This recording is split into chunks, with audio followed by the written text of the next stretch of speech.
Michael, happy to have you here today You. on the podcast. I appreciate you reaching out, and I appreciate you being one of the people who reaches out who is actually nice. A lot of people have been reaching out. I just started the podcast a couple years ago, but we're starting to get a lot of people asking to hop on, and some people want everything for nothing. And you seem like a person who's willing to give in order to, you know, make sure everything's good because it's good to be a giver. And I'm sure you know, being that you help people with networking, when you go to networking events, there's always the person there who talks to every single person in the room and makes sure they hand every single person in that room a business card because they think in their mind, if I hand out all these business cards, that's what I need to do in order to network. And from my experience, I stopped going to in-person networking events completely, uh, just because I felt like everyone's in there for something for themselves rather than the way I view networking is meeting people and seeing if you have connections. So, like, what led you to start helping people change their mindset and helping them get better at networking, Well, which in my opinion is connecting. when I first started, I was in the mortgage industry, and I would go to the networking events, and I would come home with a shoebox filled with business cards. I'd say, I did it. And then 2 weeks later, it became very difficult for me to remember who those people were. So now what I really suggest is really after the pandemic, when everybody relied on their cell phones, on Zoom calls, and everything else, the people that are getting back out into the networking world, because that's the crux of business, is the networking. And you just, whenever you go to these networking events, well, let me jump back for a second. I don't have that box load of business cards anymore. With a 3 or 4 hour event, I come home with about 15 or 20 business cards because those are the people that I built a relationship with and not just a customer base. Ever since the pandemic, the days of building your customer list really has gone. Unless you sell widgets, and then the more customers, the better. Hmm. But you're now really into building relationships. And there's a whole secret sauce of how I do it and what I do and everything else. But you have to remember, when you go to the networking events, you're looking to give, not receive. You're looking to build up the other person. You're looking to have that person speak about themselves in such a way that you realize that you really haven't said a word, you haven't said what you did, but the other person is speaking, talking about themselves, about their family, about their occupation.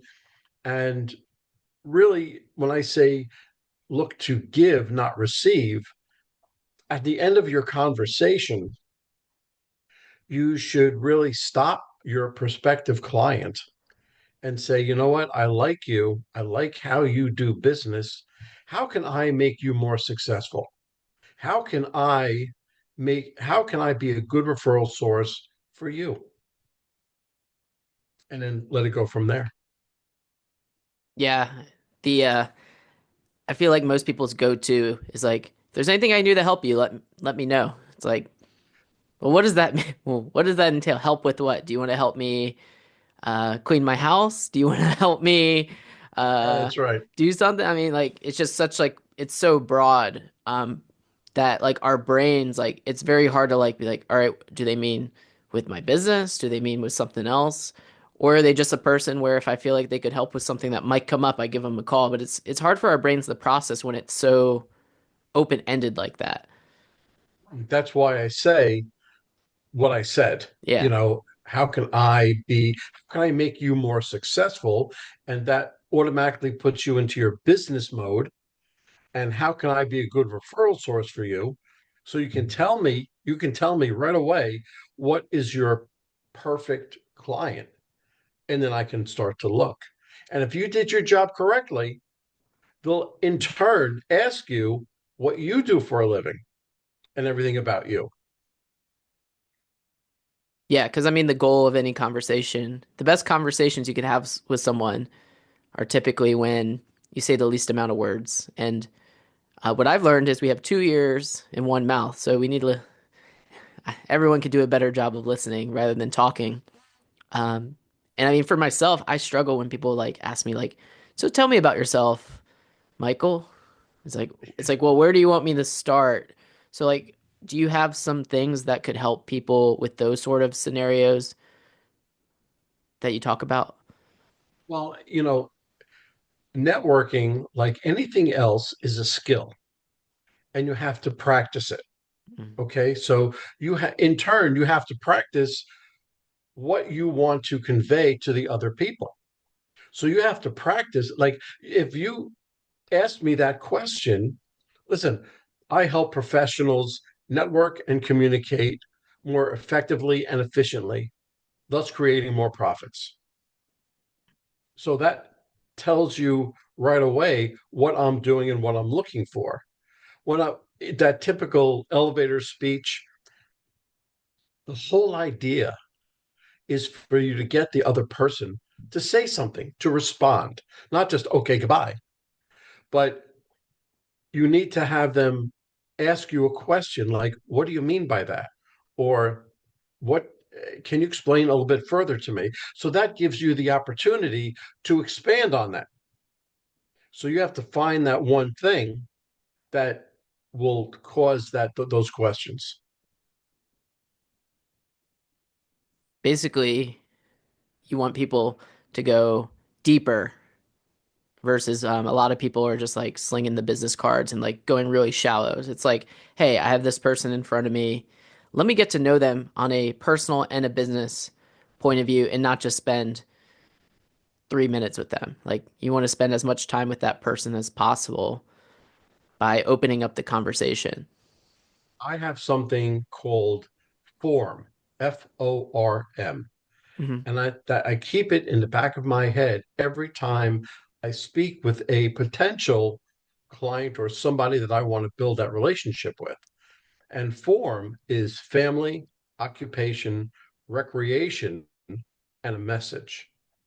Now, put that aside for a second because the networking mantra is if they know you, if they like you, if they trust you, they'll do business with you. So to know you, listen, you're a likable person. Everybody knows you. But do they like you? That narrows the field quite a bit. And so you have the first two-thirds of the mantra, but that trust factor, that is such an important factor. And you only have 30 seconds, a minute, 2 minutes, 5 minutes, whatever, to build that trust factor up and have their wall come down. So you're building that relationship. And when you speak to them, say, "Okay, Josh, well, are you married? Yes. Okay. Oh, that's your wife. Oh, that's great. Do you have children? Oh, you have a son? Oh, daughter? Do they play softball? Do they play baseball? What position do they play? And you just find that level because people love to talk about themselves. They love it, and they'll continue to talk, and you're gaining all this information. So if you're leading the conversation and the family really isn't working out, move to occupation. Tell me about your job. Tell me what you do, how you do it, what you're looking for. You're going to find that level of where you can speak to him on an intelligent level. And then there's the recreation part. What do you do for fun? A message where you're trying to get onto the same level, all of it. But in a nutshell, form is where you take that with you and say, okay, this is how I'm going to start. That's a that's a good framework. What you're saying is it's reminding me of the I like listening to the FBI negotiator Chris Voss. Are you Yeah, familiar with him? very familiar. He uh he was saying like whenever I'm at an event and if someone like responds too fast, I just know they're like not listening to me. So even though you have this form, like when you're first starting, you're like, all right, I got my form, like I'm listening, and then you're thinking about the form. How do you make sure that you don't get too good and you're like, oh, I know exactly what to say, I know exactly what to say, so that way it becomes natural versus a lot of people that I meet, it's like, okay, you've said Well, the same script 10 times the same to 10 different people. listening is a very important aspect of what we're talking about. So when you're talking to me, when you're speaking to me, I am listening. I don't have my cell phone out. There's no other distractions. I'm listening to what you're telling me. Now, instead of me trying to figure out the next thing that I want to say, I'm listening to you because I want to respond to you with what you've told me. And more importantly, for that listening is the pause that comes after the listening. Because that's just what Chris was talking about. Your that initial reaction is just to start talking. So if you listen and you pause, that tells the other person, wait, you were listening to me. You were listening to everything that I said. And then when you come back and say about something that you spoke about, well, now you have the groundwork of a good relationship because you're listening to one another.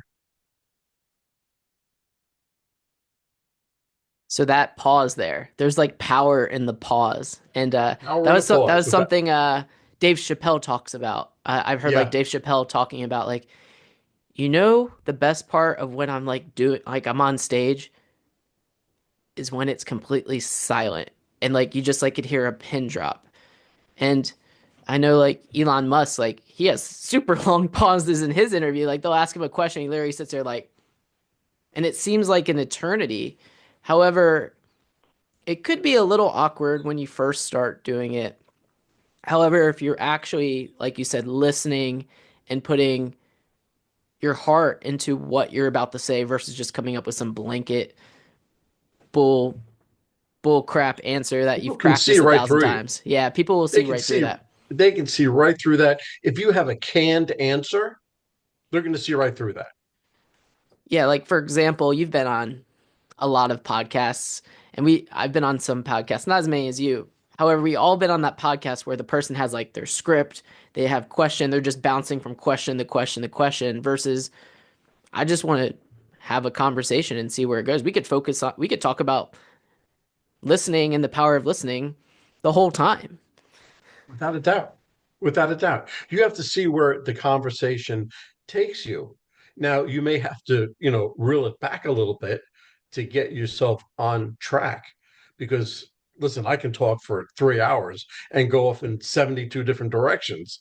But my concern, my technical talk is about network and communication. So I have to kind of steer it back every once in a while. But when I am the podcast host, I'm letting the person kind of guide the conversation. And if you let that person guide whether you're in a networking event or podcast, whatever the case may be, it gives them that little feeling of, I don't want to say power, but that they're in control. And so if you let them control where the conversation goes and you just respond to what they're saying, you're pausing first, you respond, then the conversation will go on endlessly. How do you how do you know when to exit a conversation at a networking event? Very good question. Because, when you enter a room, it's a networking event, and you usually see a bunch of people, like 500 people, and you see tables set up and you see networking people networking with one another. You walk up to a table, you don't say a word, not one word. All you do is listen. You listen for the conversation. Is this a conversation that I want to be a part of? Now, remember, I'm at a networking event. I'm the professional in my field. I'm the expert in my field. So what I say really has to resonate with the people. But I'm listening for the conversation. If it's not a conversation, you just very politely bow out and go to the next table. All right. So there it is. So once you make the determination that this is a conversation that you want to be a part of, then you wait for your time, you say what you have to say, and you wait for the response of, let's say there are five people at the table, maybe one or two of them will respond to you, and then you go on with the form and everything else. Okay. So if you're just speaking with somebody and you walk up to them and they start talking about something else besides what the conference is about, say, you know what, that's really interesting. But if you excuse me, I just have to get over here because they're speaking about the conference, whatever. Okay, I'll hook up with you later on, but right now I have to concentrate on business. You have to be that little forthright. You have to, because you're there for a finite amount of time, and your time is worth money. So the other people say just there to fool around, you really don't want to deal with them. You're there for business, for getting those relationships. So you have to set a goal, 10 cards, 15 cards, whatever the case may be. You'll have the opportunity to save 100 business cards, but you're just picking and choosing the 15 or 20 business cards. So when you're going into a networking event, do you have different mindsets for different environments that you're going into? Like some networking events are for this purpose and others are for other purposes. Is there a way to decipher that? There's Because you can't just be like business focused all the time. You do have to right. build long lasting relationships because you never know when you meet a friend and that friend calls you or introduces you to someone, and that's something that kids can benefit from their parents is they have the relationships of their parents, and the relationships is what could lead to help or opportunity in the future. I say it's about 80-20, 80% business, 20% not. Okay. Because you'll meet those people, you'll talk with them. That's small talk. Okay. But you're not there for small talk. Okay. You might build a relationship. Say, I'd really like to, get with you after this conference. How can I get hold of you? He'll give you a business card. Okay. It's okay, great. Thanks. I'm gonna move over here. It has to be it has you have to make that it's mental agility. You have to make that mental move, whether it's a small business after hours networking event where there's 20 people. Is it a seminar? Is it a conference? All of this. So you have to make that, and you have to do it before you leave, before you enter the building. You have to make that determination. You can't go in thinking it's an after hours small business type forum and you walk in and there's 500 people there. That's going to blow your mind. So you kind of have to prepare for each one of these, and each one of these are a different environment, which will make you react in a different way. Yeah, reaction is important. And have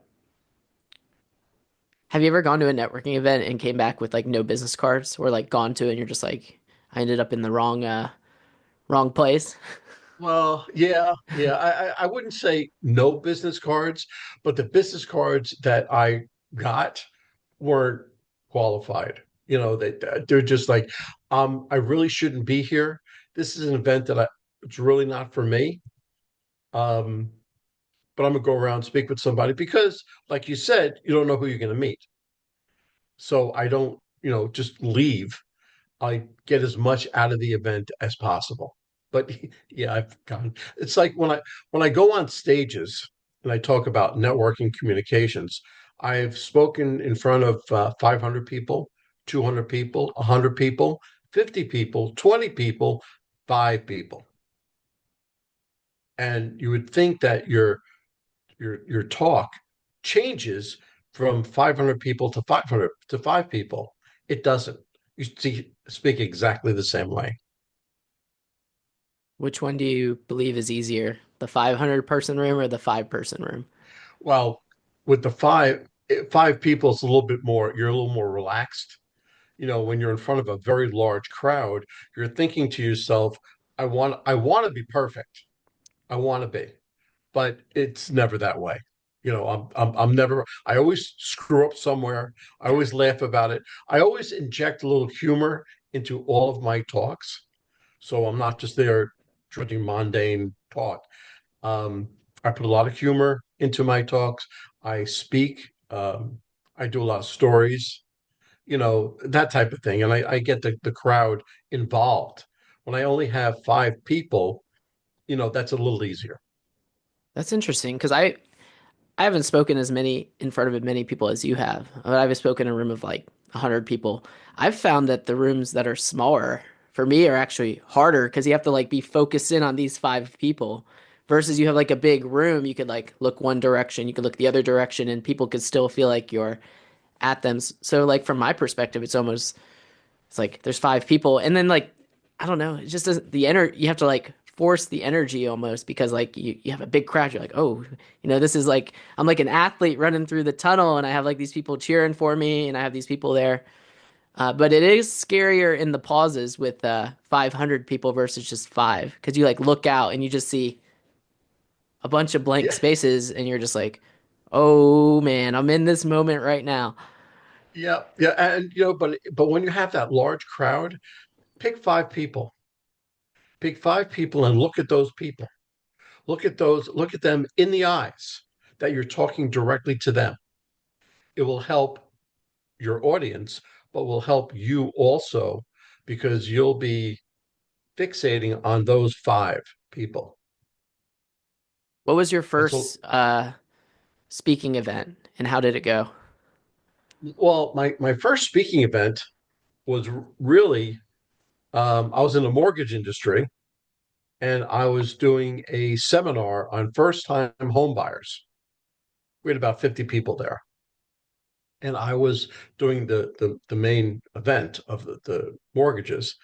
And I just went out there and just did it. And everybody came up to me afterwards and said, have you done this before? Because it's like you've done this 100 times. It was like, no, actually, this was my first, you know.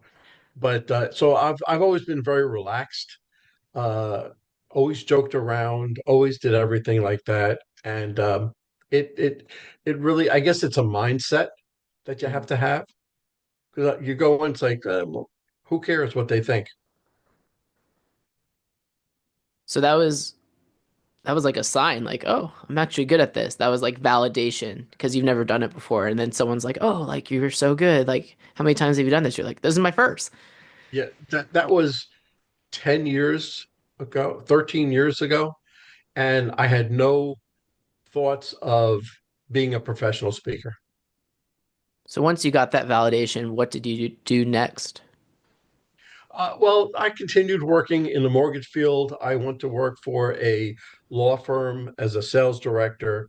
I did a lot of their conferences and things like that, and I spoke. They saw that I am comfortable speaking in front of people, so obviously they pushed me out in front of people. Um, but it wasn't until about a year and a half ago that I jumped into public speaking full time, and that was my only gig. So I stopped working for somebody else. Listen, I was after I came out of the service, I had a graphic design studio for 13 years, pizzeria, restaurants. So I knew how to speak with just about anybody, employee, vendor, customer. It didn't, and so that was all my customer service skills. But it all came together when I started public speaking. So you were running a pizzeria, then you went into mortgages, then now you're doing full-time public speaking. Yep. Over like what time frame was that? Like Well, I was in the Air Force. how many years between like Air Force to now, and then like because you jumped around a little bit. Well, I'm 62 years old. Okay. So I have a lot of years I was able to work. So I spent 9 years in the Air Force, 13 years with the graphic design studio, 4 or 5 years with pizzerias, restaurants. I was in the mortgage industry for 10 or 11 years. I was I was all up in New York. Then I moved down to Georgia and I got with this law firm and I was with them for 5 years. Um, and then I broke out on my own. Did you always know that this would happen? Was this always like what you were working towards through your journey? Didn't have a Because clue. didn't have a clue. Not one. Didn't have a clue.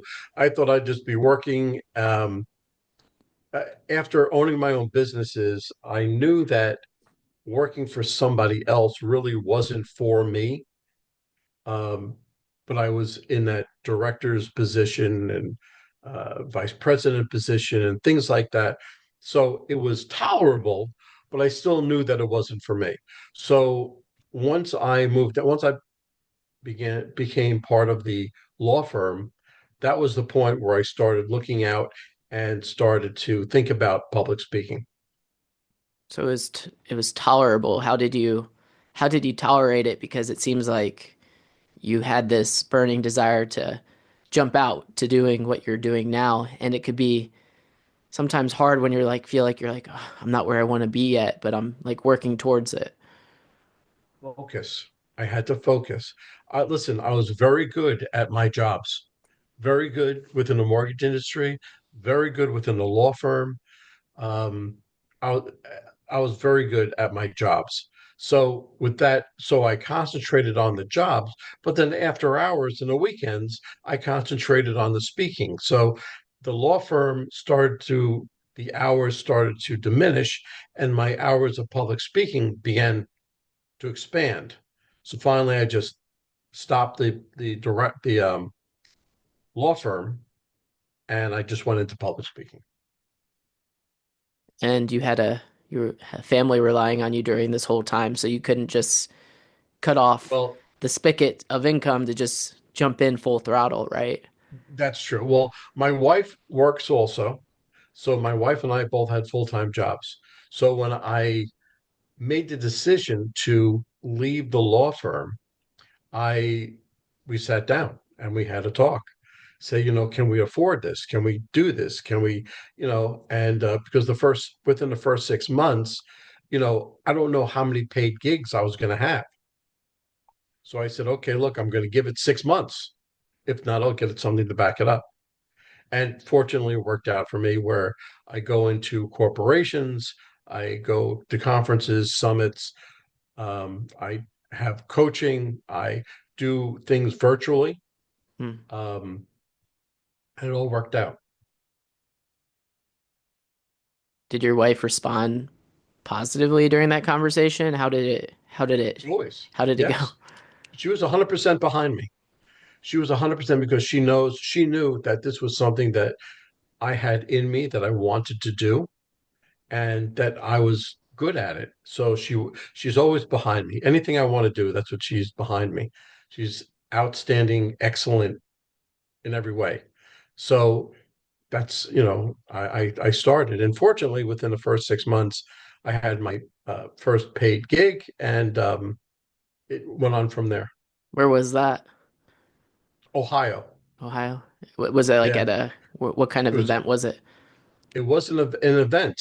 It was Oh, a roofing company. oh, roofing company. It was a Nice. roofing company. They had me come in to do a workshop. And what were you teaching these folks at the roofing teaching company? teaching them all about, well, there were about 30 people there. Um, First thing I said, how many 20 something, how many 30 something people are there? And had a few raise their hands. I said, okay, what I'm about to teach you is totally Greek to you. You've never heard of it. If you're late 30s, 40s, 50s, you heard of it, but you aren't really doing it. Hmm. And I taught them how to network and communicate. Um, I said, how many salespeople are in this room? Like 3 people raised their hand. I said, okay, that's great. All of you should be a salesperson, every one of you. The owner of the company was sitting in the back. And I said, Todd, let me ask you a question. Are you a salesperson for this company? He said, absolutely. He goes, I said, is everybody else a salesperson? He said, absolutely. And everybody said, well, I work in finance. I'm in a warehouse. So customer service is linked to all of this, how to show that you are that interested in somebody or their problems. The whole thing behind networking and communication is you're finding people with a problem. You're finding people with a problem and you are going to solve that problem. That's the only way that they're going to give you the time of day, is that you have a solution for their problem. Yeah, totally. I mean, money, I forget who says it, but I remember hearing someone say money exchanges hands when problems are solved. That's perfect. That's exactly right. And People people love to buy. People love to buy. They love to spend, but they hate to be sold to. And that's where you have to find your your your system to show that you can solve this problem. You can do everything without telling them that you need to buy this from me. Let them make that determination. yeah, totally. And when you're getting into business, and I'm still working on this, I think everyone in business is always working on getting better, regardless of how successful you are, is figuring out how to make your system like inviting. So like when I first started, I was like, this is the price, this is the service. And it's like very, these are the choices. You want small, medium, or large, like McDonald's, but we're not McDonald's. Versus now I've like more of adaptive, like, all right, here's the different programs. Which one do you feel most confident in based on what you're willing to spend and how much time and resources. I mean, it doesn't matter to me which one they want to do as long as I feel like I can help someone. And then it makes it more of a discussion of like, hey, if we do this one but not this one, this is what we're doing, this is what we're not doing. And then as like a business owner, you're setting up those boundaries to also protect your time because you don't want to sign someone up for a lower investment and then ultimately they want the highest investment service. So you're like being very clear and communicating exactly what they're getting based on the investment that they're giving you. So that's something like I've learned to do and make it more open-ended versus closed-ended. Yeah, no, it's when somebody asks you, what their when they tell you what their problem is, you give them the solution. You give them exactly what they need. And then you say, and I also have this product. It's a touch more expensive, but will help you in such a way. So you give them exactly what they want, so they can always fall back on that.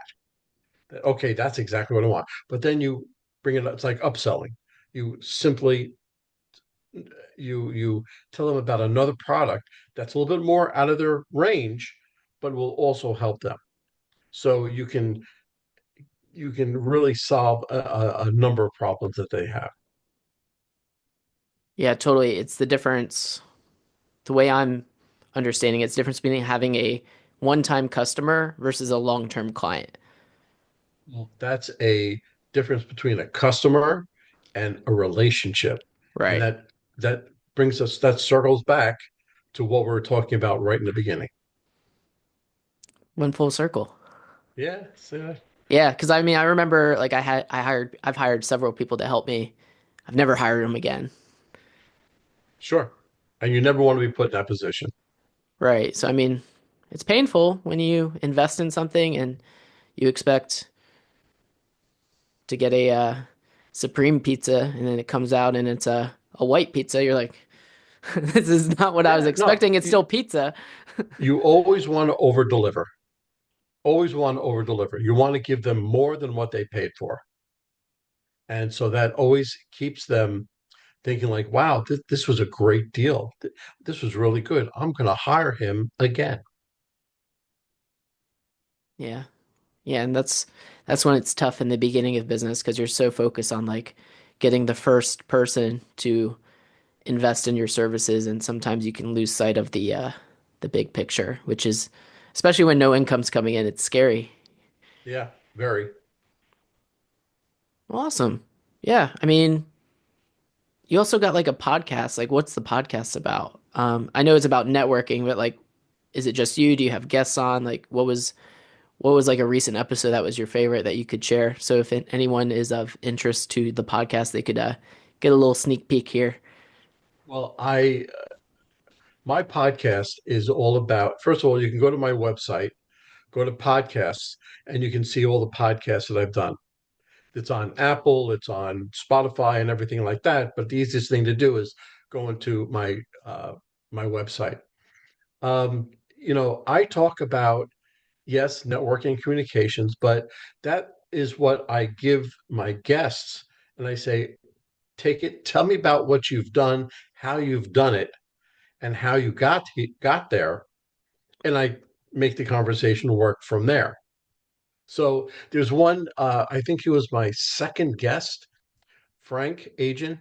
He um, he has a networking thing. It's all over the country, different groups. It's called Ambit. I don't remember, but he is so pro networking that the conversation worked out so well, and that he was just really my favorite guest to date.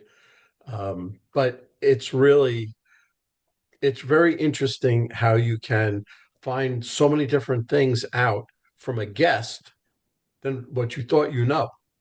You don't know what you don't know, that type of thing. And you always find something. There's always something that I didn't know when I bring on a guest. And what did you learn from that podcast in particular that made you decide to bring it up here? Well, it's just a matter of when you network and how you network, when you get into the crux of a networking event.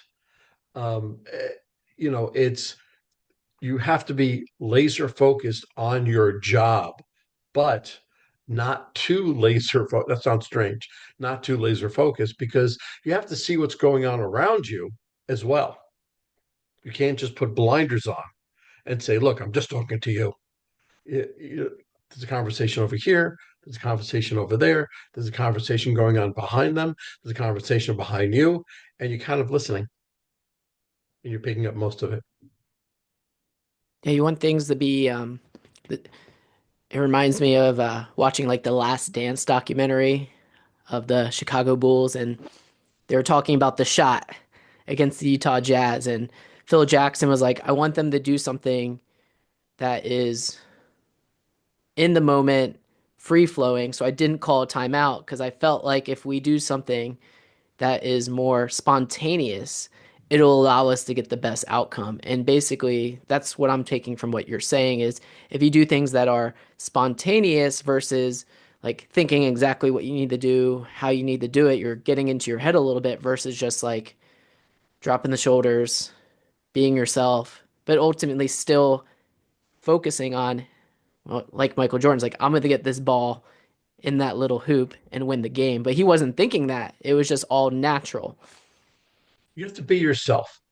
That's if I can say anything, it's just be yourself. Be comfortable with yourself. And if you're not if you're not comfortable, then practice being comfortable. Like I said, networking is a skill. You have to practice it, practice it, practice it. And the more you practice, the easier it's going to be. Yeah. I mean, you could practice when you're in the grocery store, at the gym, anywhere. And You don't there's no need, pressure in those situations. yeah, no, you don't need, you, if you're online at a grocery store, turn around and talk to the person behind you. Nobody, it's like, oh, what are you doing? You're talking to me, No, when you're in a clothing store or some other store like that, whether it's a Dick's or Academy or anything else like that, speak to somebody. I was a baseball coach for 16 years. I was an umpire for 3 years. I go into the sports section, and I usually see a father with their son not knowing if this is the right bat for them, if it's too heavy, too light.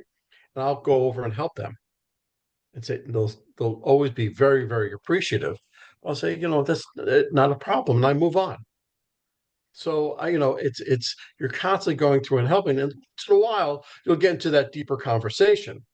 But it's always good to go out and just spark up that conversation, make those uh, connections, because you never know who you're going to meet. Always one connection away from That's it. things going from feel like you're surviving to thriving. Yeah. That's right. That's Well, right. well, awesome. It was fun. Glad for having you on. Yes. Everyone check out michaelaforman.com if you want to get better at networking. We'll see everyone next time. Bye.